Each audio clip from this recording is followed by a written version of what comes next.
It's fairly common for fans of shonen series to use Dragon Ball's power level system, more specifically the Frieza's Scouter power level, rather than the one introduced by Babidi, to rate how strong characters outside of Dragon Ball are. There is nothing wrong with doing this, but I have noticed that a lot of people make a common mistake when applying power levels to other series.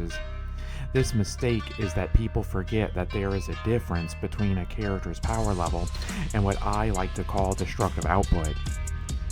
To explain what I mean, I will use a soldier to show my point. A soldier may have the ability to break a plank of wood by punching it, but it would be ridiculous to think that a soldier could destroy a car with a punch. However, a soldier can destroy a car by using a rocket launcher. A soldier's punch force would be their power level, while the power of the rocket would be their destructive output. The first anime example I want to make of the difference between power level and destructive output is that of Piccolo during the fight against Raditz. Piccolo's cannon power level at the time was stated to be 416. During the fight, Piccolo powers up a special beam cannon attack that is stated to have a power of 1330. In this situation, Piccolo's power level would be 416, while his destructive output would be 1330. During the fight with the Cybermen, Krillin's power level was stated to be 1100, which was lower than that of the Cybermen, which was 1200. Krillin used a power-up energy blast with a power of 1800, which killed several Cybermen. Krillin's power level would be 1100, but his destructive output would be 1800. People tend to forget that energy attacks frequently have a higher power than the one who created them. This applies to many series even outside of Dragon Ball. The one series that I see people confusing destructive output for actual power level the most is the Naruto series. The main reason for this is because people tend to forget that more chakra does not equal more strength. In the beginning of the series, it was shown that Naruto had far more chakra than either Sasuke or Sakura. However, it was always shown that Sakura was far stronger physically than Naruto. In chapter 315, Kakashi states that Naruto has 4 times the amount of chakra as he does. Yet I highly doubt that a base form Naruto was 4 times stronger than Kakashi. The reason why Naruto becomes strong when using Kurama is because he's gaining Kurama's strength as well as his chakra. And I'm not sure if you've noticed, but Kurama is basically a kaiju.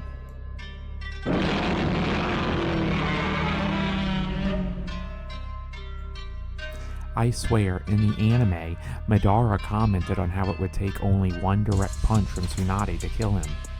I've spent half a day searching for this statement in the manga and anime, but have not been able to find it. Strong evidence that supports the idea that increased chakra does not increase strength comes from the stat cards in Boruto. They reveal that strength and chakra amount are not correlated. Furthermore, I would like to point out that in Boruto it was shown that the average non-ninja adult has a strength score of 60. Base form Naruto during the Boruto series was shown to have a strength score of 110, while Sasuke had a strength of 130, making them both only about twice as strong as a real person such as you or me. The point of this is that the destructive output of the Naruto character is vastly greater than what their power level would suggest. There are 2 types of energy in Naruto's universe. The first is chakra, as I've mentioned, with the second being nature energy. Nature energy is different from chakra, as more nature energy does increase strength, as shown during Naruto's H training. I originally thought that Sakura was naturally stronger than most other ninja, but literally during the process of making this video, I realized that she and Tsunade use a technique called chakra enhanced strength. This does not disprove the idea that chakra does not increase strength. Chakra enhanced strength is a technique that requires active concentration and the expenditure of chakra in order to use. Other energies like ki and spirit energy increase strength without the need of that character to spend that energy or to maintain a focus. The Naruto series has always had a strong focus on combat skill and experience over raw power. The fact that characters in Naruto are assigned ranks such as Genin, Chunin, and Jonin based off their skill level instead of power is one of the few things I respect about the series. The confusion between power levels and destructive output can apply to Bleach as well, as a Getsuga Tensho would probably have a higher power than Ichigo himself. Power levels in Bleach are higher than series such as Naruto or My Hero Academia.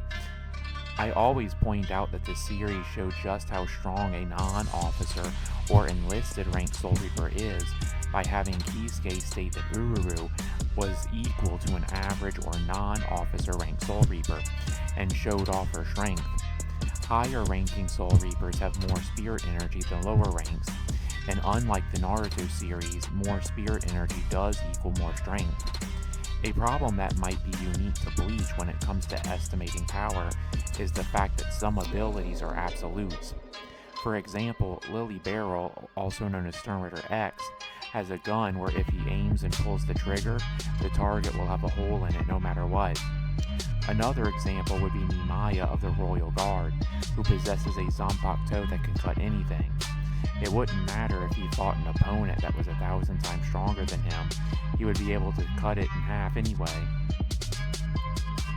I possibly could cover difficulties with coming up with power levels for other series, but I believe I've made my point. Do you agree with my idea? Let me know in the comments and make sure to like and subscribe. Till next time.